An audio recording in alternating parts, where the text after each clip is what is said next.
And or I am live. What's up, everybody? How's everybody doing? Welcome to UFL Media Day. I'm your host, Sir Random Guy. It is finally UFL. It is finally UFL week. We are now about a little over 4 days away from the first game of the UFL 2025 season, and what an off season has been.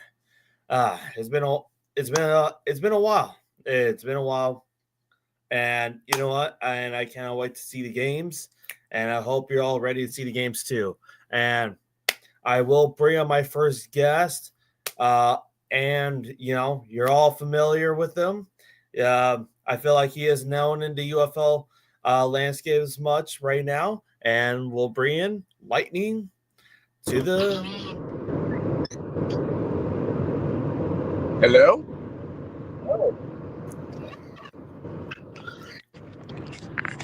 Hello? hello. Hello? How's it Hello. going? Yeah, I'm doing fine. Yourself? Hello? Hello. Hello. Uh, Hello? hello. Can you hear me? Can you hear me? I can hear you. I can hear you. I can hear you. All right. All right. How you doing, man? How you doing? I'm doing fine. How are you doing? I'm doing good right now. We are excited for UFL football. Our teams are back in action. Of course, if you guys don't know, I am a Birmingham Stallions fan, and he is a DC Defenders fan. And guess what? Our teams play each other week 1 this Sunday, and not this offseason has been pretty wild, but it's already been wild enough since this past weekend.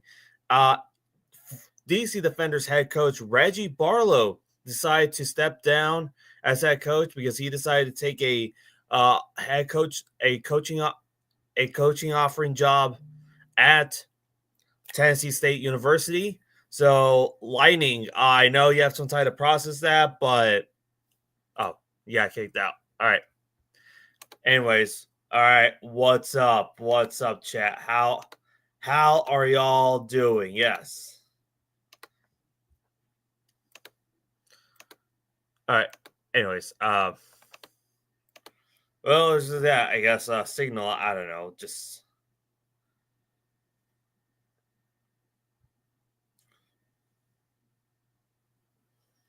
but scuff stream. Anyways, well, we are finally here to talk about the UFL season, and you know, it's been a journey. It has been a journey already.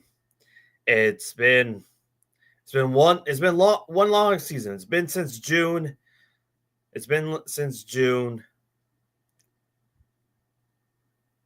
and here we are now.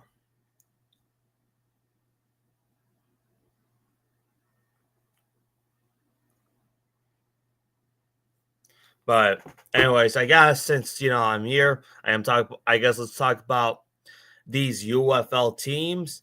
What have their offseason have? What has their offseason come? Of course, there's been a lot more things going on behind the scenes of the UFL, but let's talk about this. Let's start with the first team, and now I'll talk about the Arlington Renegades. The Renegades had a very. Where do I begin? All right. I mean, Anthony. It's pretty simple. You know, I feel like you'll agree with this. 3 champion team. I mean, you should root for the Stallions, man. I'm just saying, just root for the Stallions. All right, and he is back. All right, can you hear me this time? Yeah, I can hear you. Yeah. Oh my gosh. Okay, finally. I just got off of substitute teaching, and that was a stressful one.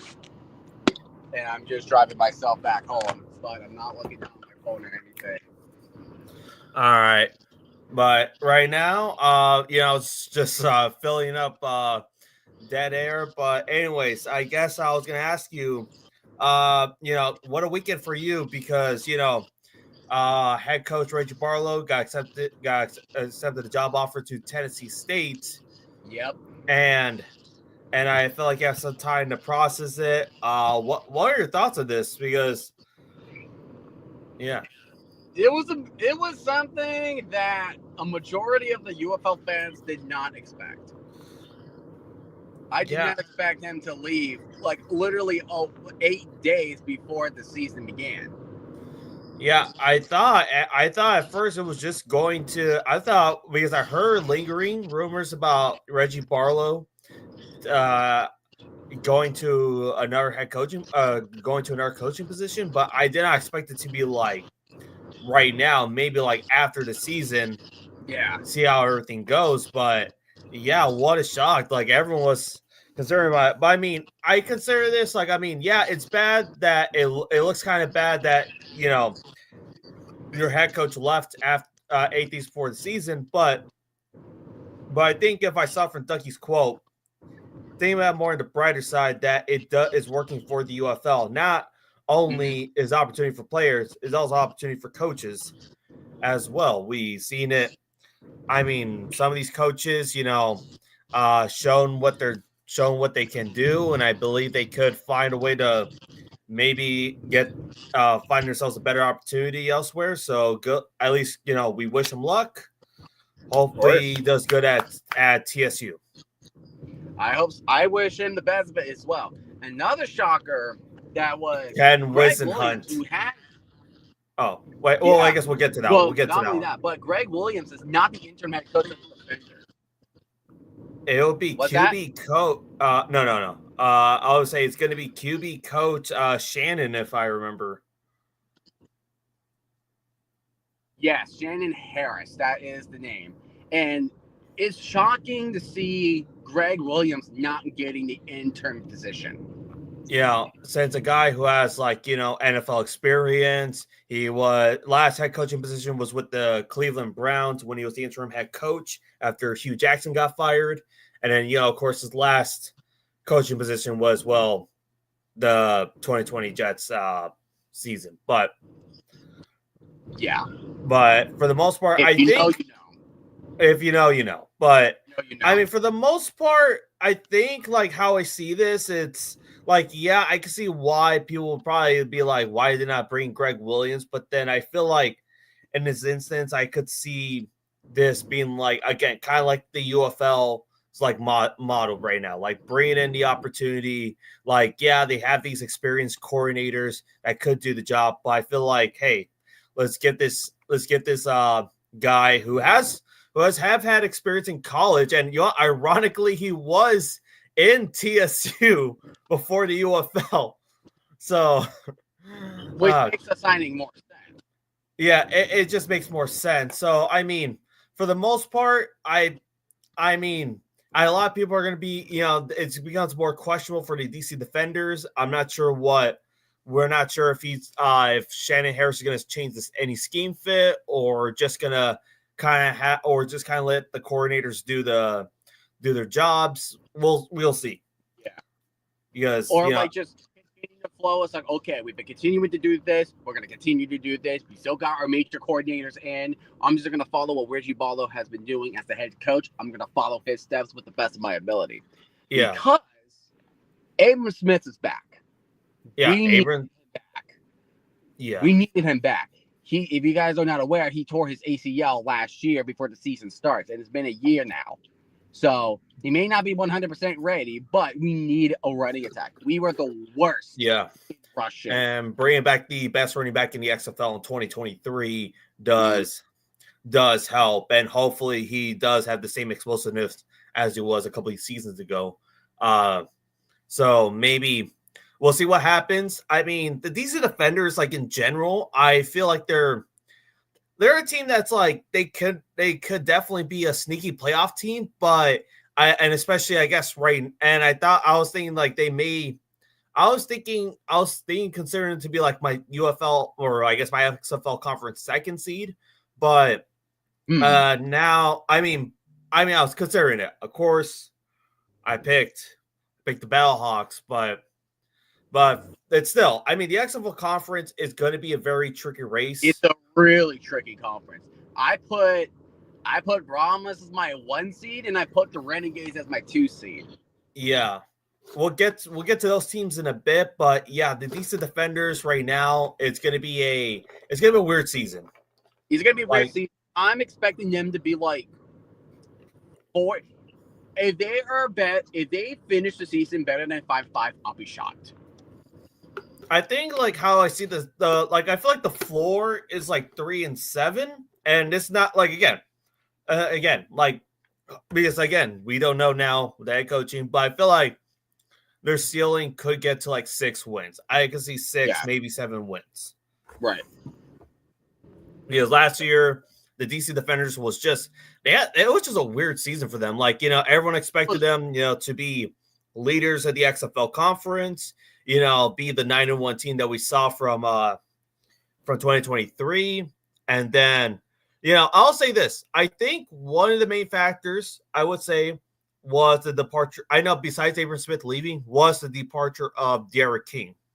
Because if you saw that, because, when watching the XFL season in 2023, I feel like one of the best things they had for these defenders was that QB duo combo they had. Yeah. I think also one of the major complaints I had with them last year was they were inconsistent. Yeah. Like one day they were like, it's like one time they were clicking like the first half against the Stallions, and then the other half it's like they were a deer staring at the headlights. What happened in week 5 against the Battlehawks? Like they got pummeled. Yeah, it was close in the first half, but they got pummeled in the second half. That is not the Defenders' way right there. Yeah, it's just I don't know, because it's like it pretty much like I said, and then like their video said too, they were pretty much like kind of pulled the 2023 New Jersey Generals, were a team that was very dominant, and then they lost some pieces, of course, and then after that they just suddenly just kind of like just fell off. They did fell off. So right now we still got Jordan Tamu there. I think it's the backup quarterback. I believe his name is like Spencer Schrader from Oklahoma State. I believe that's his name. I don't know. They're 2 S's. I don't know. But wide receivers, we still got Ty Scott. We still got our specialist of Chris Rowland. That guy's amazing. I hope he does great. And we signed Cornell Powell, who was a 5th-round pick on the Chiefs, who spent most of his time on the practice squad. Yeah. And defensively, we brought back DeAndre Baker, and we also signed a former Brahma defensive back, Bryce Thompson. And not only that, Devin Bellamy is set to return to the DC Defenders as well, alongside with Derek Roberson and Malik Fisher. So again, this team has potential. Don't get me wrong, but But the problem is execution. Yeah, it's the execution that's the issue. So I would say like between 7th and 5th is my best placement for the Defenders. Yeah. And speaking of head coaches leaving, another head coach just left just today. Head coach Ken Whisenhunt of the Memphis Showboats, who was the brand new head coach after Don DeFilippo left this past offseason. So supposed to get the Showboats in shape and everything was going well, but I guess due to personal reasons, that again, not sure what the personal reasons are. He had to step down, and now their current O-line head coach will be the interim head coach going to 2025. So it does sound like Ken Whisenhunt probably could be back for 2026, depending on the situation. Depending, yeah. Also, the interim coach's name is Jim Turner. Jim Turner, yes. Jim Turner. So, again, this one, it's a shorter, and for them it's shorter too. It's not even like, because they will play on Saturday. They'll play on Sunday. Yeah, they'll be the Renegades and Brahmas is the Saturday game. Yeah. So Showbuzz will play the Panthers. Yeah, Showboats will play the Panthers division rival game. Yeah, I guess Thomas is asking, "Where's Let's Play Dragon Quest?" Wait, Dragon Quest. Wait, what? Thomas is asking, "Where's Let's Play Dragon Quest?" I haven't got the time, man. I've been working. I'm working, man. I really don't have the time. I guess we'll get to it when we get to it. Yeah, I get to it when I get to it. I will try to get that darn thing done when I have a chance. But yeah, I mean, look at this. Look at this. For the Showboats themselves, before Ken Woods and Hunt left, again, another team that's like has potential. Just another team that just like, I don't know whether or not to like take them seriously. And, because yes, not only because, well, you're a Birmingham Stallions fan and, you destroy, like, you sweep them every year. But I mean, look at this. Look at this. I feel like one thing I can say for sure, I think I will be excited for the season for the Showboats is their defense. Roberts. Yeah, Boogie Roberts is back. Mark Gilbert is back and pretty much now you have pretty much seen if you've seen a little bit of the memes. You've seen a little bit of memes. You'll see the Memphis Maulers because former Pittsburgh Maulers defensive coordinator and 2023 assistant coach of the year, Jaron Horton, son of Ray Horton, who was the head coach of the Maulers, will be the DC for this year's Showboat squad. And I feel like if you saw if for anyone who watched USFL in the 2023 season, he basically had essentially like the best defense, basically the top defense in the USFL. And I think that's what's intriguing me. I think the only thing I just got to know whether or not how is the offense is going to be this season because and you have a quarterback situation coming in. So Quentin Armani got released, and there's no more Case Cookus afterwards. But the major quarterback battle you need to know is former Michigan Panther EJ Perry. Perry, yep. And Troy Williams, who was a former. Actually, there's three. And Dresser Wynn. Yeah, Dresser Wynn. They signed him, I think, after the Dormati cut, if I recall. Yes. Yeah, he was signed after the Dormati cut. So mainly it's going to be either Perry or Williams. Williams with the Showboats last year. He was served a backup for Case Cookus. But he did have some starting time last year. So he kind of mainly knows the playbook and everything. So there could be a chance he could be starting, but who knows? But one of my major complaints with the Showboats last year, they were getting sacked a crap ton. Yeah, that O-line was brutal. Was the worst. That O-line was bad. And I'm not sure what this O-line will be. Hopefully, Jim Turner, since he was the offensive line coach throughout this offseason, hopefully he got him into a rhythm. Hopefully he's able to because against that Panther defense, oh my gosh, you're so not only that, he has to deal with the Stallions, he has to deal with the Brahmas. Just those three defenses alone definitely couldn't make some teams score. They can wreak havoc. So I mean, if you're Jim Turner, I'm assuming you're probably gonna just use the plays from Ken Whisenhunt's playbook and just again, kind of like we're saying about Shannon Harris, just kind of follow with Ken Whisenhunt's plan and just push it through because I don't think any major changes is gonna really help you much going these next 6 days. Yeah. So the best placement, in my opinion, for them is probably between 6th and 4th. 6th and 4th place. Wait, what do you mean? Like, wait, 6 and 4 record? Well, between 6th place and 4th place overall. So, like, maybe 6 and 4, make your pick. Like, I feel like their floor maybe like I could even see their floor between like 4 to 7 wins.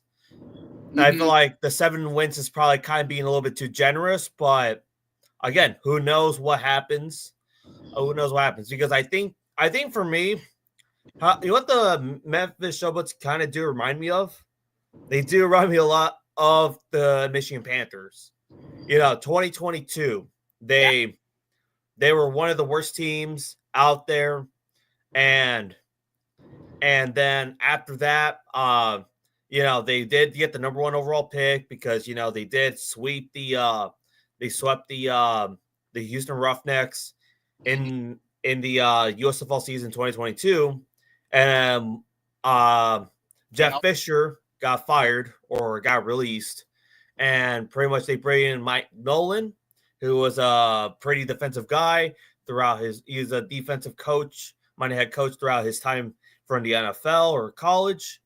And then, Mike Nolan did bring up a pretty solid defense. It was just more the offense was very questionable in that 2023 season. But hey, they made the playoffs at 4-6 at pretty weak UFL North season, or USFL North season. Brought him in, and then of course now 2024 season we see the Panthers who they are today. Great defense. The offense is still getting there, but at its peak, it can be a top 3 offense for sure. They can. So, since we're talking about the Panthers, let's just go ahead and switch our topics with them. So, your 2 quarterbacks now, Danny Etling or Bryce, both returning from last year. Yep. But the question is, who would you rather have under center? I think it's weird because I think when EJ Perry was there between EJ and Danny, it seemed like both of them still, I don't know, like both of them like could be good, but then after that they just show like some of the mistakes they do, and you're just like you're very unsure what they are. And then with Bryce, when he came in later in the season, I feel like he showed more promise. He showed for the limited time that he had with the Michigan Panthers. He showed that he can do something, especially since he's pretty a very mobile quarterback for sure. So that definitely does help him. That definitely does help the Panthers offense. So I would probably say Perkins. Especially seeing it in the last year in the USFL conference championship game, I feel like Perkins would be my guy. But again, we'll see how they did in training camp, and we'll see what Mike Nolan will think. I might think of Perkins too. And besides, they have good receivers. Samson Nakua's back. And you got speed demon Marcus Sims. Marcus Sims is a speed demon. Yeah. So I think that, and then of course, unfortunately, who was it? Matt Colburn's not coming back. Wes Hills is not. Wes Hills. Matt Colburn is back, but Wes Hills is not. Okay. I mixed those up, but still, great running back, great RB1. So I mean, Panthers offense again. It's pretty much that. Can they be consistent enough? Can they be consistent enough to finally go over the hump? Because although they did go 7-3, their offense was still pretty was still kind of in that questionable mix on whether or not they could make it over the top. Because there were games that were like, oh my god, the Panthers could do it, and then after that they kind of go flat like the next week afterwards. But I mean, for the most part, I think, again, a lot of it is going to rely on their defense because Frank Ginda is back for another season. And Breland, gosh darn, speaks. Breland speaks. Is Le'Veon Bell back? If I don't remember, but because I know is, though. Yeah, Kai Nakua is back, at safety. So again, a lot of great players. I mean, Panthers defense definitely is probably going to be like my number 1 defense going to this season. But that defense, the defense is elite. It's an elite defense. Elite defense. It's the offense is where I'm having my concerns with. Yeah, because the offense is like on paper should be good. It should be, yes. It's just, can they finally be consistent? Can they finally be consistent enough to do it? Right. I say overall rankings, I could say I could see them finishing from 5th to 3rd. If I'm gonna be so lucky, maybe 2nd on a lucky day. Like, if we're going like a power rankings from like all of them, or we're going like just Yeah, like power power rankings. rankings? All right. I say I range them from 5th to 3rd. I might say, and I know maybe some people might consider USFL biased, but I might say number 2. I might say number 2. That's exactly what I said. I said maybe 2 if you catch them on a lucky day. Yeah. Like on the day if the Panthers beat the Stallions like week 2 on Friday, that is good. That's gonna boost them up.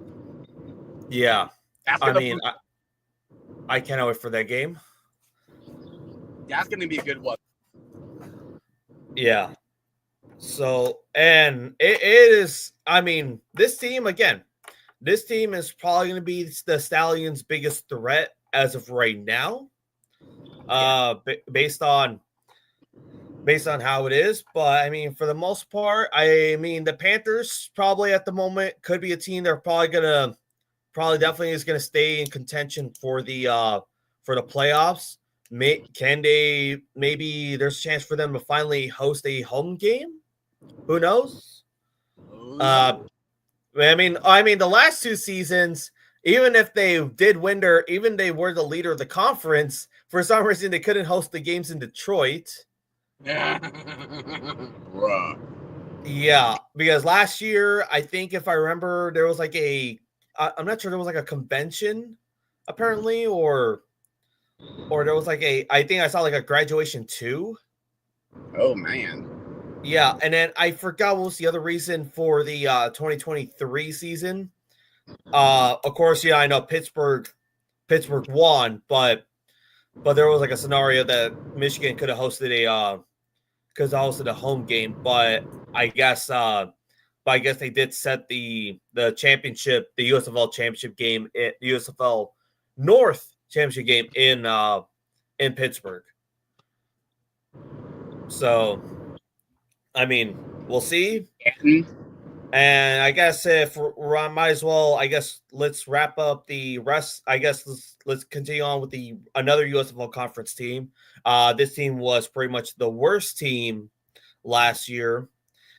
Team that, people were kind of in that weird mix, because either they were going to be a pretty decent squad or one of the worst squads, and the latter happened, and that is the USFL Houston Roughnecks.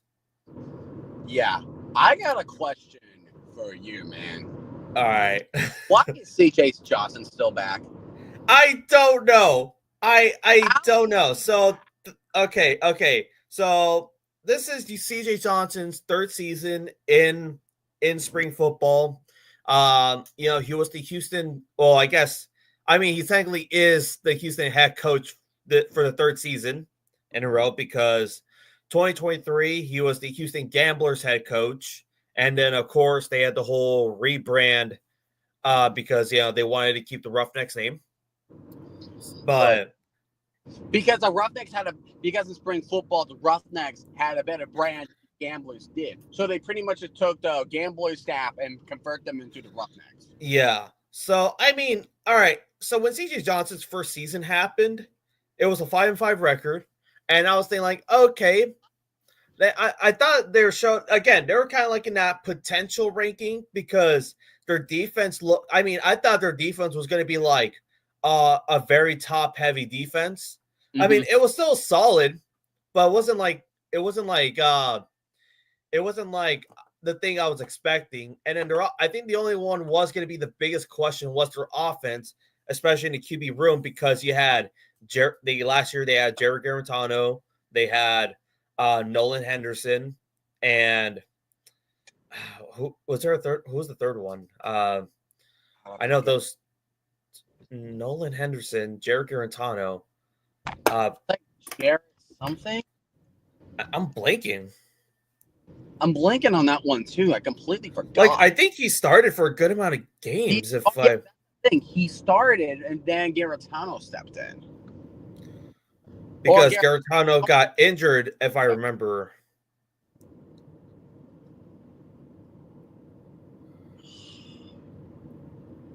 Are you like looking it up right now? Yeah. I'm trying to.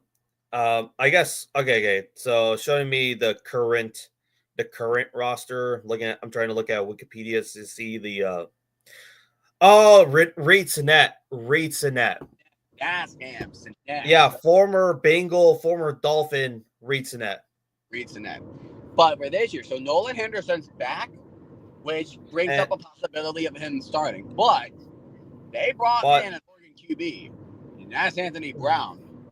yeah, and then they brought in a former Defenders QB, I guess former Defenders and Vipers QB in Jalen McClendon.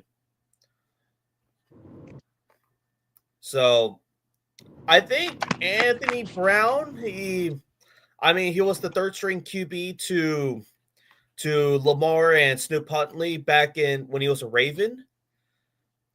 And then Nolan Henderson, of Yes, he was there course. when with Mark Jackson as a Raven.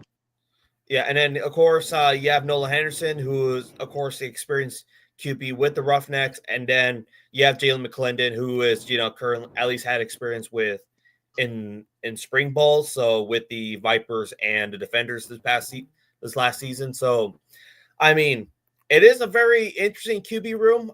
I could say probably better than last year.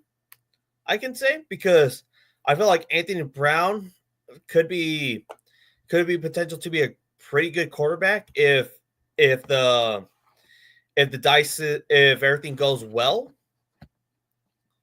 So we'll see how that one goes. But trying to think right now. Game bad service. All right. But anyways, the Houston Roughnecks are right now the weirdest. I would say they're probably like currently everyone's probably not kind of favorite to be the worst team going to this season. Uh I mean, for the most part, this team is probably considered one of the worst teams going to this season. The Houston Roughnecks um have kind of did gut their roster this past season. They kind of got rid of a lot of their players, a lot of their a lot of other players from last year, and I mean, I don't know what to really make of this team. I mean, we'll see how they goes. So I mean, they brought again they.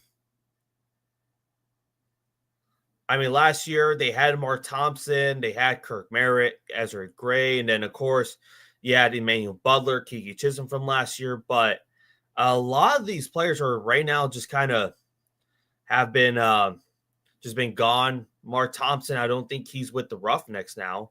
So yeah, I don't. Yeah, he is now with the Roughnecks anymore. Which he was a very big piece of them for Houston for the last 3 seasons. Of course, with the Gamblers in 22 and 23, did win Offensive Player of the Year in 2023. But now I'm assuming what's going to happen. I'm thinking it's just going to be an overhaul. I think that's how I see it. It is. I feel like it's been an overhaul for the Houston Roughnecks. So I think it is time. I think they were just looking for to change everything. So there's that. And I guess if anything, now some positives going for the Houston Roughnecks, and that is they are not going to be playing at Rice Stadium this season. That was their stadium from last year because TDCU Stadium was in nearly construction at the time, but now they are back at TDCU. So hopefully, and I feel like hopefully that brings attendance numbers up because last year the Houston Roughnecks they were probably one of the worst teams in terms of attendance. But I mean, hopefully with this new stadium change does make it better.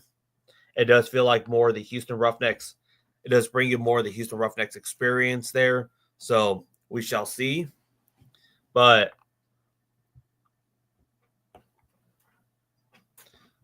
I mean, hopefully we'll see. I don't know what to really make of the Roughnecks. I am not sure. I don't want to say, oh, they're going to be 0-10. I don't really want to say that. I think they could probably get, I could see them 2 wins, but hey, it is what it is.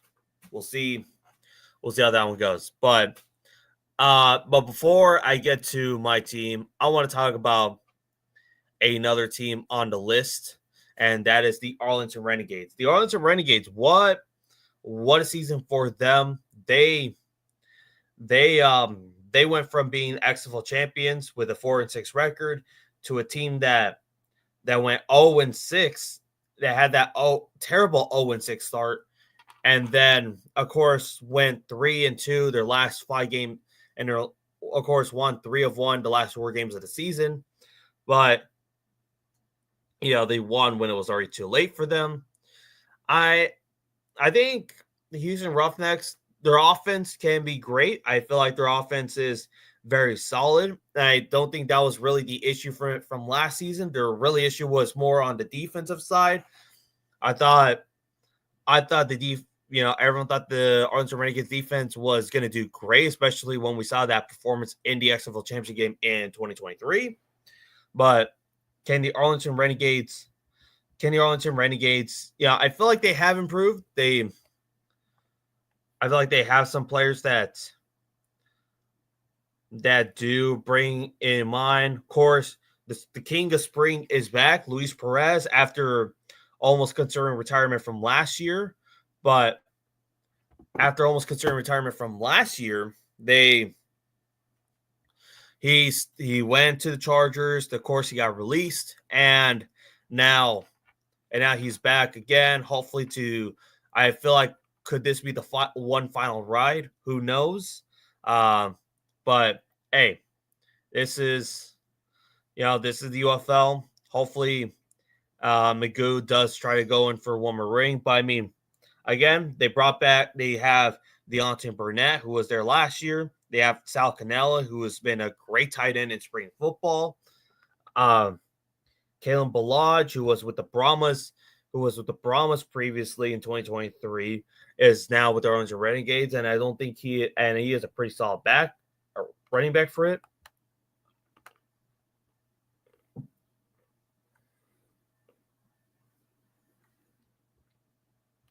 So who knows what? Arlington will. I feel like they can I feel like it, because from last year, it just kind of felt the same as 2023, just without the playoffs or the championship to back it up. It just felt like, pretty rough start, but then they finally started clicking towards the end of the season. But can they finally kind of click? Like, can they finally have that team throughout the entire season? Can they finally just actually, be good every game, instead of just being like, oh, well, we're going to keep losing. And then all of a sudden it's like, oh, wow, the Arlington Renegades won their last three of their 4 games, and everyone's saying they have potential, but can they finally actually reach that potential? We shall see. Bob Stoops is back, so that is the Arlington Renegades for you.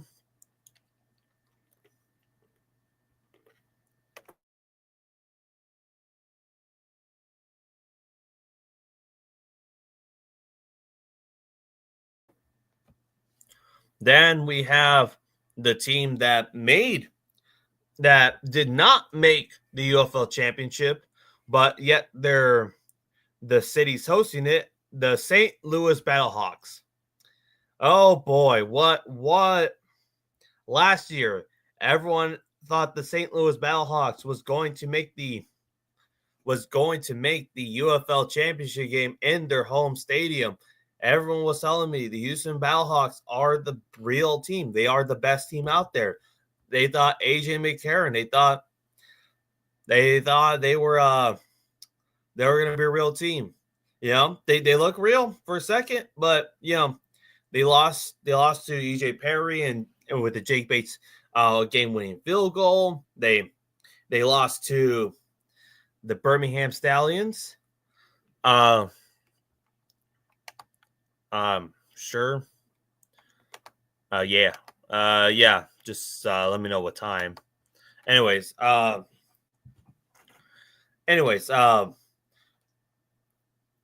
St. Louis, they thought they were going to be a real team, but guess what? Still couldn't make it when it was important. They lose to the Arlington Renegades in Week 9, and of course they lose into the San Antonio Brahmas in the XFL Conference Championship game in their home stadium. All that talking for nothing, and now AJ McCarron is no longer the St. Louis Battlehawks quarterback. They have three brand new quarterbacks. I guess two brand new quarterbacks.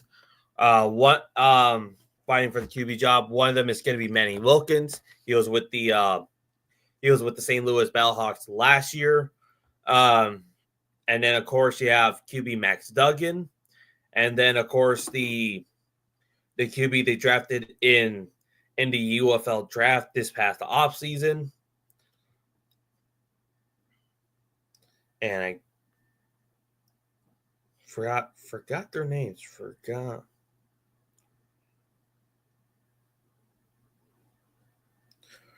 Oh yeah, Chevon Correro, who is out of San Jose State. So, I mean, I don't know what. Again, offense. I mean, for the most part, they brought back Jacob Sailors. Hakeem Butler's back. Gary Jennings is back with the Battlehawks after spending time with the Stallions last year.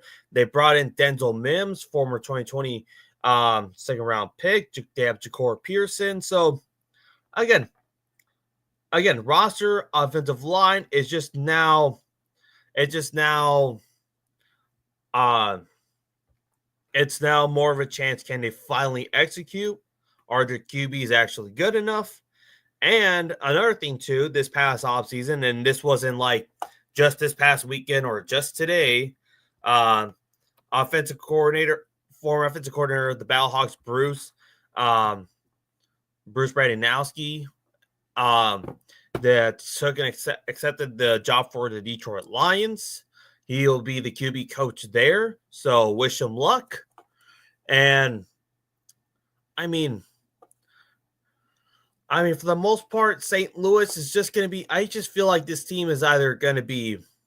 I just don't know what to really make of this team. I feel like because with this XFL conference, it just feels like it's just going to be a very weird season. You can't really know what to make of it until when we see it this upcoming Friday, because they will play the Houston Roughnecks. And it'll be the first game of the season, so we'll see how that one goes. And then we'll go ahead and talk about the UFL Championship runner-up, the San Antonio Brahmas. The San Antonio Brahmas coming in had a very surprising season. They were 3-7 in the XFL 2023 under Hines Ward as their head coach. They brought in a head coaching change with Wade Phillips. Of course, I forgot AJ Smith is back at OC. I mean, for the most part, a good amount of the roster is back, but the QBs is still in question because they brought in brand new QBs. Chase Garbers will not be QB1 of the. Chase Garbers won't be QB1 this season. So right, and they cut Quentin Dormady traded Quentin Dormady to the Memphis Showboats this offseason. Of course, Dormady eventually got cut, but I'm very interested in this Brahmas team. You have Kellen Mond, guy who was, from San Antonio. I feel like Kellen Mond feels like should be the QB1, should be a decent QB1 going into the season. Hopefully he still has it as he was back in college, back in Texas A&M. So we'll see how that one goes. Of course, your other QBs do contain trying to remember who was it?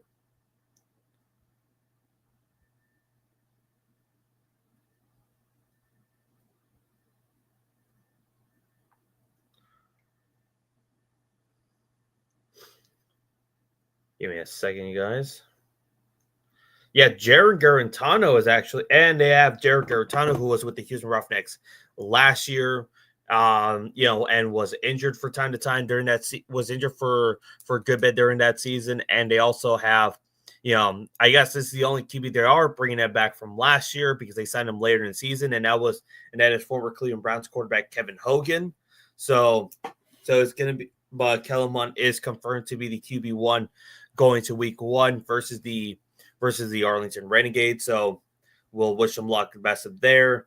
But I think for the most part, I feel like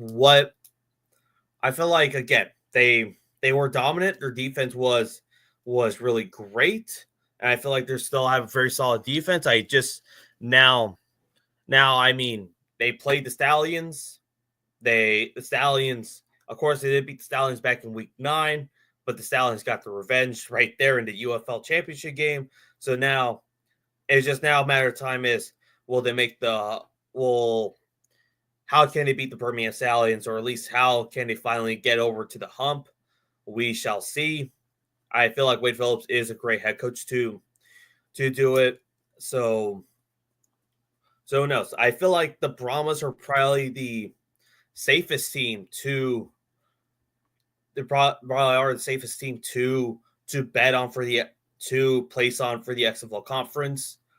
But yeah, and he is back, and with a face reveal, even though we've seen your face so many times. What team are you talking about right now? We are talking about the UFL championship runner-up, the San Antonio Brahmas. They're the most complete team of the XFL. Right. Yeah, that's all I was saying right now. I feel like they are right now probably the safest team to say that they can make the XFL 1 seed, since a good amount of pretty much most of their pieces are back. The only thing in question will be the QB room, since the Chase Garbers is now returning. Quentin Dormati got traded to the Memphis Showboats, and eventually he got cut, but right now you got to rely on Kellen Mond from Texas A&M. Yep. For anyone, he was drafted in 2021 by the Minnesota Vikings after Davis Mills, and I thought he had potential to be QB1 there. I thought he sitting behind Kirk Cousins. I thought there was some potential there, but eventually just stuff happens. But hey, he's gonna get his opportunity in the UFL, and I cannot wait for him how he plays. And he is confirmed to be the QB1 going into Week 1 against the Arlington Renegades. So hope for the best for him this weekend. You still have those two running backs, Anthony McFarland, who was the fastest in the business, and John Lovett. And John Lovett, yeah. So great running backs right there. And then, of course, Johnson Kirkland is back with Wade Phillips for another season, for the third season, actually, because, he was with the Roughnecks. He was with the Roughnecks in 2023, and he's been the most dominant receiver in spring ball when I keep seeing him. So, and of course, I know the main one is people are talking about when it comes to the Brahmas is YouTube star destroying, back again after not even getting a chance to get a real field goal kick. Yeah. But I'm happy that he's getting that chance back. He's getting that chance back. Yes, for most of you guys didn't know, he was injured in week 2 versus the Showboats after tackling someone, if I recall. Yeah, he just tackled a Showboat wrong, and that caused him to have multiple fractures in his neck. So he had to have a little bit of a recovery. So that's what happened. So hopefully he has a shot to finally get his first field goal in spring ball. So we'll see how that one goes. But I mean, again, the San Antonio Brahmas, a team that, definitely was a threat to the Stallions in week 9. Of course, we know what happened there.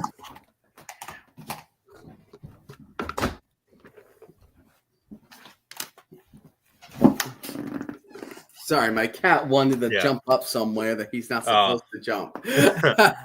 But also for the Brahmas, you still got Justin Smith on receiver, but they brought in former Sea Dragon Juwan Green. I mean, again, offense is getting better. He's knocking crap down. He's like, you shut the door on me. He's like not paying attention to me. Yeah, you're not paying attention to me. You closed that door on me, and now I'm gonna knock your crap down. Yeah. Come on, bro. But I mean, defense. I mean, for the defense, Jordan Williams and Devontae Beckett. Yep. That is an elite linebacking core right there for spring football. And I guess Anthony, what a beautiful face to see. Look, it's not that beautiful, okay? Yeah, and not that beautiful. Earlier I had talked about the Arlington Renegades and the St. Louis Battlehawks. If you want to put your 2 cents in right now. Yeah, Renegades, they were just unlucky to begin with, 0-6. My complaint for them was they have the inability to close out games. That week 3 game was pretty bad. Yeah, it was really bad as well. That week 3 game, 2 games I could think off the top of my head that they should have won. It could have been at least 5-5. The week 3 against the Defenders, they choked that 28-18 lead. That was bad. I was freaking out. The week 2 game versus the Battlehawks, actually. That one too, when they 27-24. Yeah. And the one against the Michigan Panthers. Oh, that infamous. One. Yeah, because he went for it in his own 46, and they were up by 5. Yeah, that was their own fault. Ball away. That was their own fault right there. That was Chiefs' fault. Yeah, again, that team could have been 6-4. Definitely, probably gotten the 2nd seed since they would have tiebreaker with the over the Battlehawks. So Battlehawks, yeah, could have, because I just don't know, man. Again, I mean, their team is not bad. I mean, their offense is great. Of course, they brought back the king of spring and Luis Perez after almost considering retirement last season if he didn't get signed to an NFL team. The issue for me is, do they have the ability to close out those close games? Yeah, because that's my concern for that with the Renegades. I feel like they are going to be a better team, at least record wise, from they were last year. I really hope so, because I feel like there are some games they could win, like the Brahmas game. They almost had one of those games pretty close. Again, can they beat the Battlehawks again? Because who knows?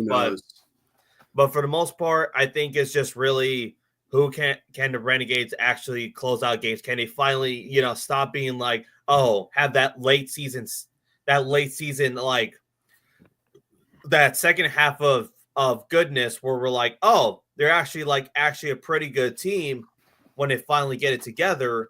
But then it's like, the second half. But then you have the second half where it's just like the first half, you're just like, what happened? Why? How are you guys 0-6? You guys should be way better. Be running the league at least. Yeah. Or try to attempt to run the league. But yeah, it was bad. It was. It was bad. And then Battlehawks. So I kind of have roasted them a little bit right now. That team had me have a lot of questions. I usually don't have a lot of questions for the Battlehawks because they've been consistently good, even though they have no playoff wins. But they've been consistently good. But now I've been having questions. I have 3 questions. So one was the quarterback position, right? You got no AJ McCarron, so now you have to rely on 3. Today it was announced that the Battlehawks are going to run a 2 quarterback system. They're going to run it with Manny Wilkins and Max Duggan. And Max Duggan from TCU. And then they still have their quarterback that they drafted this past offseason in Trevon Cadero. So from San Jose State. Also, the offensive coordinator position, since Bruce Gradkowski has gone off to Detroit, and he's the offensive assistant. So now you have Phil Geoghegan. I believe that's how his name was pronounced. Sorry if I've been butchering it. And also, you're missing 2 wideouts. No Marcel Aitman and no Darius Shepard. Darius Shepard is one of the best special returners in the league. Not in the league. Now you don't have him. Because now Chris Rowland can run for that titles right now. They do still have Hakeem Butler, and they did bring back Gary Jennings from Birmingham after that. After that whole incident. So that's hilarious. So for people that don't know, back in the 2023 offseason, when everyone was like still not sure what was going on between the merger because they still haven't confirmed any teams, the Stallions signed Gary Jennings because he was with the Battlehawks the previous season, and of course stuff happened. Of course he got signed to the Carolina Panthers, if I remember. He got signed to the Carolina Panthers, and then so that means his contract was terminated. But so that means the Stallions did pick him up after being released from the Panthers, and then Anthony Beck said something about, hey, he can't poach our guys. They cannot do that. They cannot poach our guys, even though he was legit a free agent in the market. So that was funny. That was funny. And now he is back. So I mean for the most part, they did lose pieces, but then they did get some players from it. So it's just still going to be a big question mark on offense. Defense is still looking pretty solid. I think their defense. Benu, Quinterian Cole, Travis Feeney. So, and also on the receiving core, I was shocked they released Andy Isabella. Yeah, that was a shock. They kind of made it because they kind of made a big deal. In that offseason, like, oh, we got ourselves a very big piece. He was with the Arizona Cardinals a while back, and everyone sounded like he was going to be like the wide receiver 2, or at least maybe potentially be the wide receiver 1 on that offense. But I don't know what happened there. But you still got the boy from the Jets, former 2nd round pick of the 2020 season, Denzel Mims. Oh, you're talking about the oldest UFL player, apparently? Yeah. Somehow I don't know where it was, but people have been posting like about that somebody had Denzel Mims born in 1927. I don't know where it was from, but somebody just posted about Denzel Mims being born in 1927. I'm like, oh my god. All right, I found the picture. Hold on. Let me go. Share screen, I found the picture. I'm going to share it real quick. Give me one quick second. But I would say Denzel Mims is still a decent piece. I feel like during his time in the NFL, I'm not sure what happened there. It just felt like he just kind of got caught up with with Garrett Wilson. It just felt like it was just like there was never really a place for him in that Jets offense. I mean, you can talk about more about Denzel Mims if anything, but yeah. Here you go. Look at that age, 1927. He was born on October 10th with our dear Lord and Savior, 97. Wow. Yeah, oldest player. This man came back in his prime. He's back. Dude just revived from his grave. It's like, no. I know there's going to be a game of handball or football I'm going to drag my ass out of this grave and I'm going to play football. Yeah. So, yeah, that was the whole context of that. Yeah. That was funny. Yeah. So, I mean, defense, I feel like defense is, again, a team that one you can trust. It's just now, is the offense going to be different, or is this going to be, I mean, it will be different, but I mean, is this going to be how much change is this offense is going to be going since with no AJ McCarron, and they have to now think, did they have the QBs to do it? Quarterback system, which is unlike the Battle Hawks. Which I think it's either gonna be really good because for the most, I feel like it's either gonna really benefit them, because I think this is how I see this. I think it's gonna remind me like the Stallions from last year. Right. If you guys, for many people that for the last year Stallions, people were really not sure how the Stallions were going to be at QB1, because Alex Magoo, another top. Oh, I'm assuming our cat thing. Yep, that is a cat. That is a cat thing.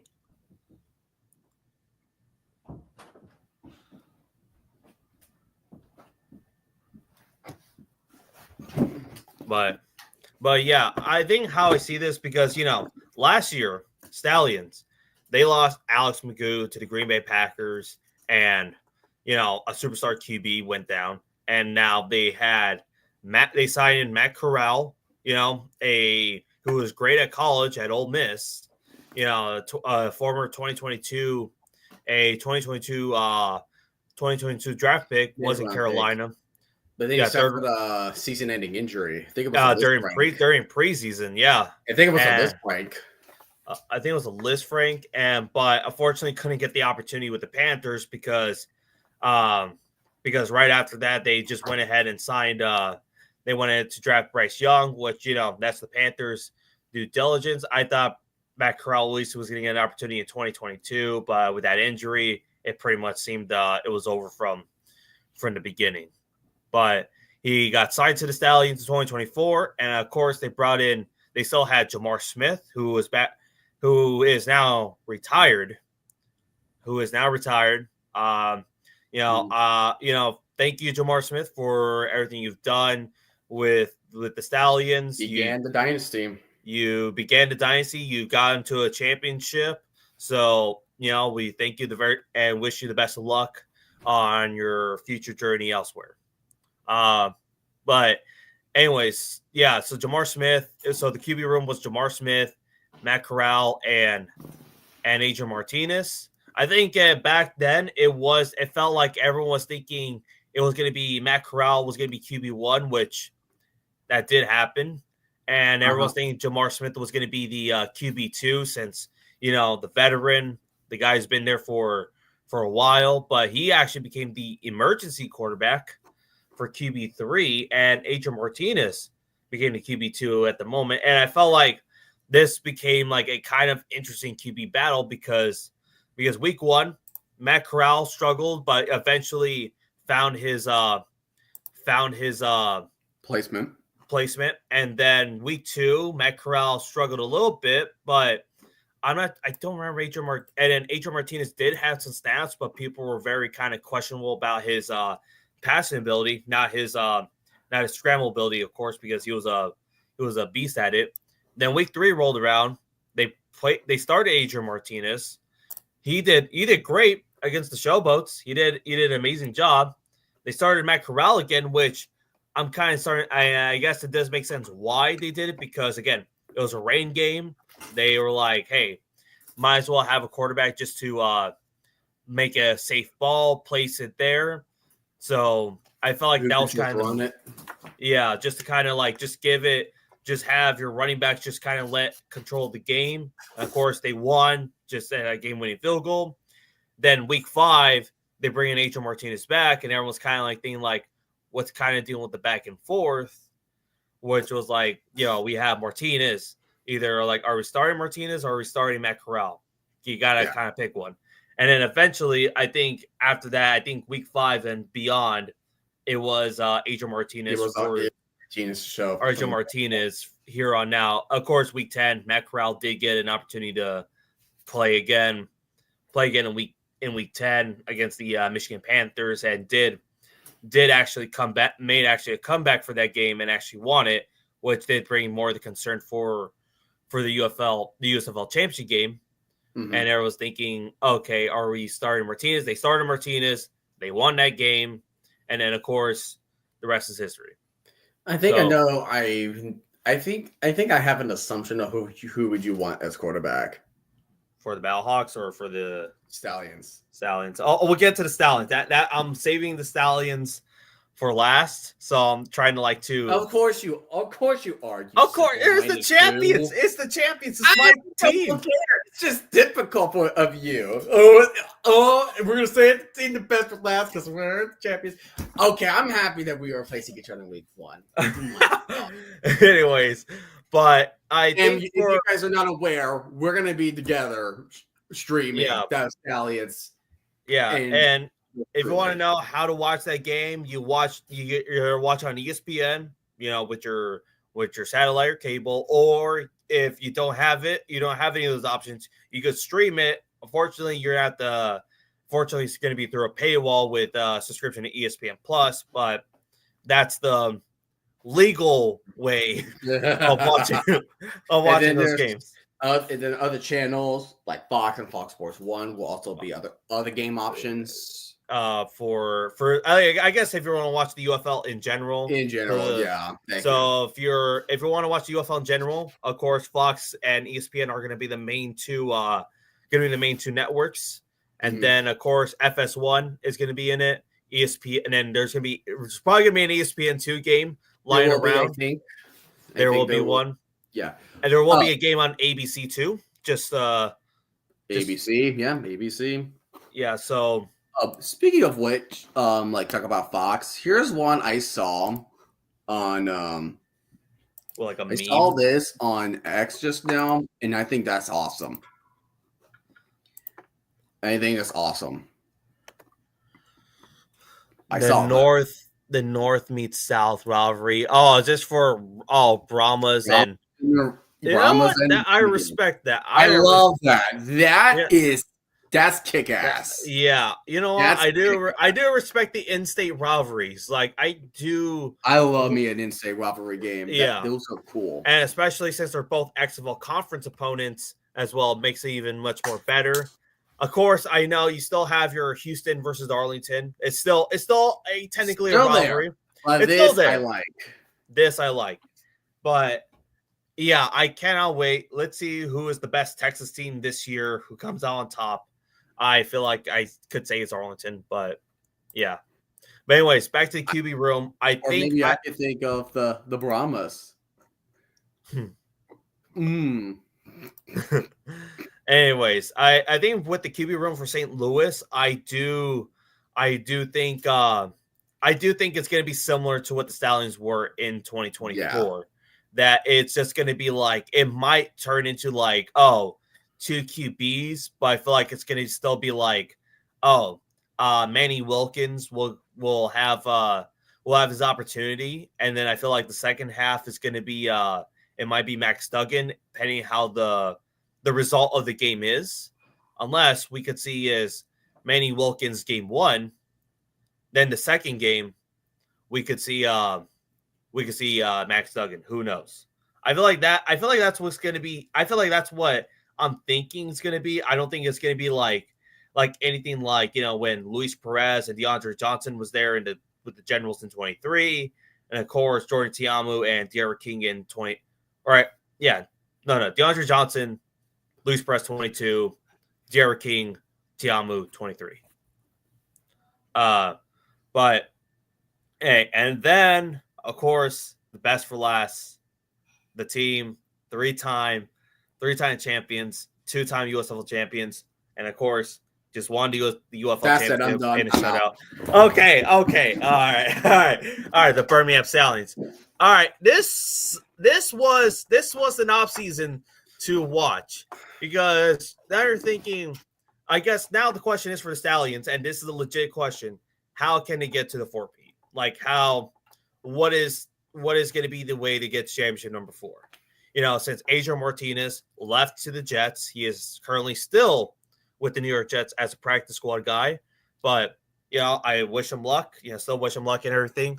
Hopefully he finds some way to get a starting job in the NFL.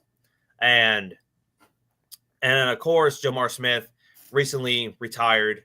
Well, this one's more recent, but still, people wondering, all right, I guess I think it just felt for sure that Matt Corral was going to be QB1, and it sounded like we're probably going to sign some different people, you know, to increase our QB room.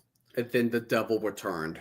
Then you're talking about the devil. You're talking about the USFL king, the GOAT, guy.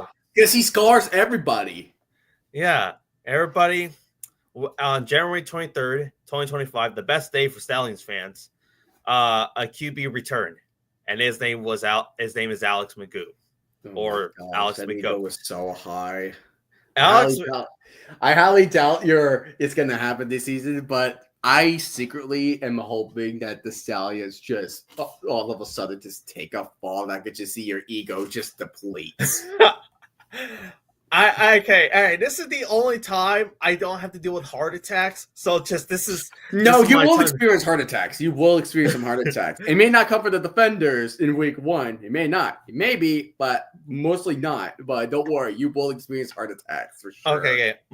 I'll say less heart attacks than the Seattle Seahawks. Oh, those are funny. Those are weekly heart attacks. The Stallions. Thomas's team will make sure that you're going to get those pills ready. We'll see. The 17th will make sure you get your pills ready. Just get your pills ready. Week 8, we know what's going to happen. It's going to be at St. Louis. Everyone's thinking, oh, Stallions are not going to get it this time. They will get it. They will get it.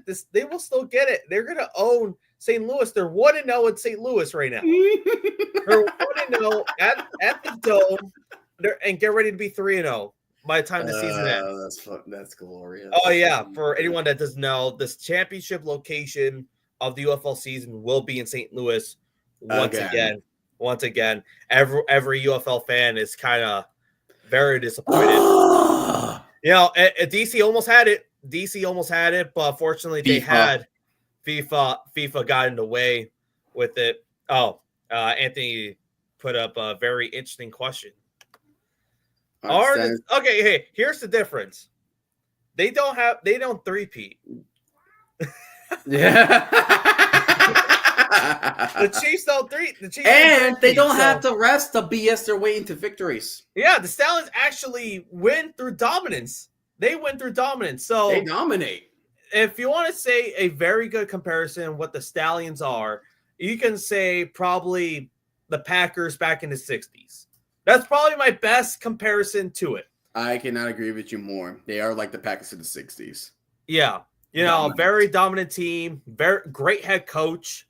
So no refs to dilute their championships. It was pure dominance. None of that BS.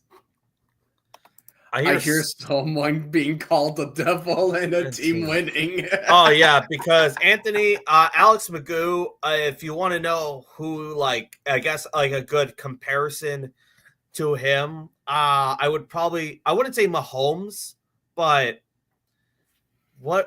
I guess I wouldn't call him Brady either, just because of the skill set. That's the thing. I wouldn't call him Brady because of the skill set, but Russell Wilson, maybe prime Aaron Rodgers would be probably prime Aaron Rodgers. I think prime Aaron Rodgers if he had more championships. I think that's the best comparison because he has 2 championships in his belt. Didn't get the UFL championship because he was with the Packers that past offseason as a wide receiver. Mm-hmm. In fact, but now he's back at the QB position and it's still not confirmed who's going to be QB1 going into the 2025 season week 1, but it feels like pretty same to pretty much. Yeah, no. Anthony got it correct. Here it is. Primary Rodgers. The 49ers didn't exist. Yeah, that's it. Yeah, that's legit it. I could not say more. Yeah, I gotta go ahead and clean my room because I'm a pigsty. I haven't done it, and I just have not gotten a chance to relax myself. But I will stream all week 1 UFL games. I will be doing the same as well. So starting on Friday, Saturday, and then of course the 2 games on Sunday. And we will be together reacting Stallions and Defenders for week 1. Yes, I will have to subscribe to ESPN Plus for the next 3 months, but yeah. You got us. Yeah. All right. But I'll see you guys. All right.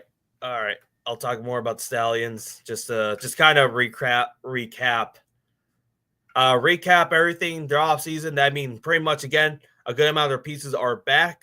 You know, like we mentioned earlier, Alex Magoo, prime Alex Magoo is back in the saddle with Skip Holton him. I think we do have a new DC. What is this? When is that sound? It is going to be Sunday at 12 p.m. Pacific time, but it's going to be 3 p.m. Eastern time for you. It's going to be a 3 p.m. Eastern time game. It's going to be this upcoming Sunday. But I will say all right. Sorry, I got a notification right now, but I will say the Stallions, they did bring back their running. Damn, I have something to do today. I'll try to be the chat. All right, bet. But pretty much how I can say this is for the Stallions, their offense is pretty much back. I mean, yeah, we lost Gary Jennings, but we still have our core is still overall great. Let me just pull it up. State of the Stallions. If you want to follow him on Twitter, go ahead. But he pretty much has the pretty much final roster, pretty much graphic set as well. Just find it. And there it is. So, yeah, you have, of course, in the running back, CJ Marble is back for another season. Larry Roundtree and Ricky Pearson Jr. A great running back trio right there. So definitely something to watch. Of course, Deion Kane is back. You know, he after his little stint with the Buffalo Bills. Amari Rogers, player to be a notable player is Amari Rogers, former Packer, and of course, Jay Sternberger, pretty much probably the best tight end in the UFL as of today. Pretty much very dominant player for sure in the game. But of course, you have Michael Pettaway. I think he was with the Stallions there, and so is Jordan Thomas. Offensive line, it still looks great. Kicker, it's not Chris Blow was the kicker last year, but now he's now with the Houston Roughnecks. So their kicker now is Harrison Mevis. So wish him luck.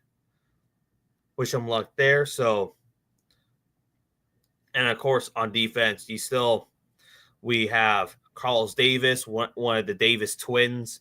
If you guys remember who Khalil Davis is from the Texans, you have his brother Carlos Davis, both twin brothers. JoJo Tillery is back for another season for the 4th season in a row. Quarterbacks confirmed Stephen Gilmore. You have brother of Stefan Gilmore. You have Maury Guthrie, Madre Harper, Fionn Nix, Daniel Easom. So again, some new pieces, some players back, and of course, unfortunately, Scooby Wright did retire during the end of the UFL season because of injury. So, but hey, I feel like pretty much if anything, the Stallions have still shown that they are the team to be in not only the USFL conference, but the XFL. So I feel like this is pretty much the season where everyone versus the Stallions. What are we gonna do? Well, we can't find them. We can't find you. Da na na na na. I can see. Da da da da. But anyways, but pretty much, but I think for the most part, if I want to talk about my UFL, my predictions on who I think is my prediction standings on who I think is gonna what's going to be it for this coming season. I feel like my 4th seed, I'll start with the USFL Conference, and I'll start with the XFL Conference. Dead last, I will have the Houston Roughnecks, a team that's still run by CJ Johnson, and with a brand new roster, probably the team with the biggest question marks compared to everyone else. So I feel like it's safe to say it's a team that I wouldn't bet on them winning. Then, of course, and then my 3rd place, it was a tough one. Lightning did predict that the Memphis Showboats for the 2nd seed, but I think the Memphis Showboats can get the 3rd seed, but it will be very close than what people might think. I feel like that defense, the Memphis Showboats defense, is going to probably dominate and might pull some wins that people might be shocked. So who knows? But 2nd place, I have pretty much the Michigan Panthers. Pretty much probably still a very good offense. Their defense is going to be elite. I think probably the best defense currently right now in the UFL. And of course, the Birmingham Stallions is still my number 1 team in the USF Conference. So Stallions Panthers are my lock for the playoffs. Then for my 2nd, now for the XFL Conference, it is a very tricky conference because either new pieces they lost, pieces they gain, teams that teams with question marks around in some positions. Of course, coaches lost. Of course, now the recent head coaching loss, but I think last I will probably start lining, but I will go with the DC Defenders being last this season. I really believe this team has potential to do it, but now with the recent head coaching change, I just don't know what's going to happen there. Then I think in 3rd place, I will have the Arlington Renegades. But again, it's going to be very close. I feel like this team could definitely be a sneaky 2nd seed, or if not, maybe a sneaky XFL leader. But I think for the most part, I do think it will be a close battle. And at 2nd place, I will have the St. Louis Battlehawks, but I think they're going to regress this season. I feel like they'll show that they could probably play, but I feel like they're going to be games that the games they probably won last year, this time I don't think they're going to come up clutch. But I do believe they take the 2nd place spot. And in the final spot is, of course, the San Antonio Brahmas, probably the most complete team, as Lightning said. I feel like they're probably the safest team in the XFL Conference. I think the only really thing is now, what is their QB? What is the QB situation going to be? We shall see. But anyways, everybody, thank you all for joining. I will see y'all soon. But of course, starting this Friday night, I will be streaming the first UFL game of the season, and that game, at least in my time, I think it's a 5 p.m. game, but I could be wrong. Let me see the schedule once again. I guess might as well, since I'm here, might as well do my week one XFL prediction.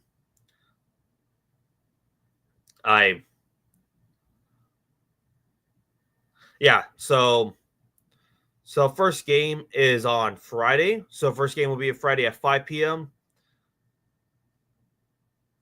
Or I guess not.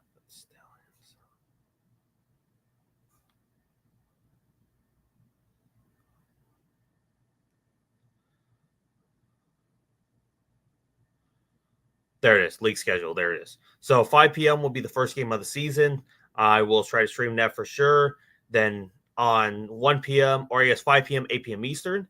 Then 1 p.m., 4 p.m. 4 p.m. Eastern, 1 p.m. Pacific, 4 p.m. Eastern. On Saturday will be the Brahmas and Renegades. And on Sunday, first game at 9 a.m. Pacific, 12 p.m. Eastern, we'll have the Showboats and the Panthers.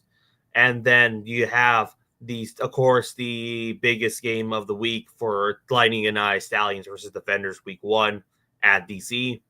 But I guess if I have to make my week one predictions, the St. Louis Battlehawks for the Houston Roughnecks. I feel like if I have to pick the team with less question marks, I would probably go with the St. Louis Battlehawks. But I feel like this is going to be a game that could be very close. I think my prediction is probably going to be I feel like my prediction will be 24 to.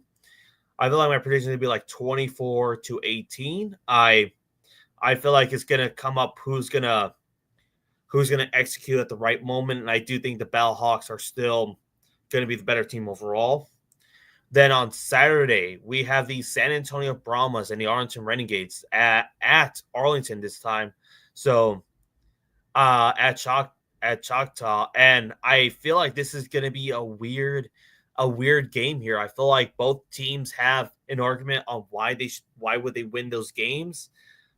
But even though I did say the San Antonio Brahmas are a complete team, I might say this is going to be my trap game of the week here. I do think Luis Perez will find a way to win this game for them, and I'll say the Arlington Renegades will win this game. I feel like my score will be 27-24 for this game. Arlington Renegades for this win. Then on Sunday, the first Sunday game of the week, we have the Michigan Panthers traveling to Simmons Bank Liberty Stadium to take on the Memphis Showboats. And now with the loss of Ken Whisenhunt, I was originally picking the Showboats to win this game, and I mean it could happen because again, the Showboats are this weird team that we don't know. Maybe this game is like, hey, maybe this coaching change is probably going to be kind of making the Panthers playbook in question. They don't know what's going to be the move here. I'm assuming they'll just rely on their OC and DC. But I feel like, you know what? Although I was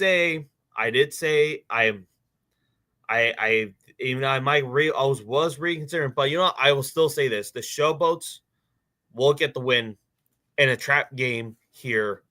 And I feel like this is going to be the major upset of the week here. The Showboats taking the win versus the Panthers. I just don't know why.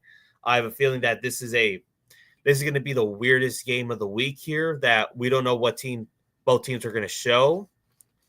And I feel like if Troy Williams is at QB1, I could definitely see this one being a pretty close game. But we don't know. We could also see an EJ Perry revenge game here, and they could take the win. But I think the Showboats win this game in a close battle. I think the score of 18-15 is my prediction.